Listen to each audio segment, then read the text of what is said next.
Ichchapuram TDP MLA గారు నిన్న ఒక వృద్ధుని ఢీకొట్టారు, హాస్పిటల్లో చనిపోయారు. మరి అక్కడ కార్ను సీజ్ చేయాలి, ఎమ్మెల్యే మీద కూడా A2 అని పెట్టాలి. ఆయన విప్పు పేరు శేఖర్.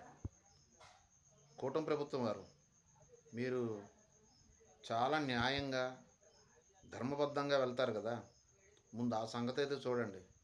లేదంటే మాత్రం వైఎస్ఆర్సీపీ కార్యకర్తలు చాలా సీరియస్గా ఉన్నారు, ప్రజలు కూడా మీ మీద చాలా కోపంగా ఉన్నారు.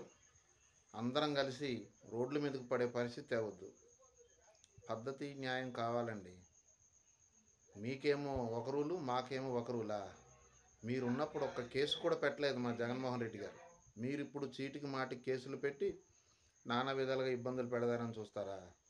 ముందు మీ విప్పు సంగతి చూడండి, వాడిని తీసుకొచ్చి ఒక్కలో వేయండి, ఆ బండిని కూడా సీజ్ చేయండి. ధన్యవాదాలు ముఖ్యమంత్రి గారు.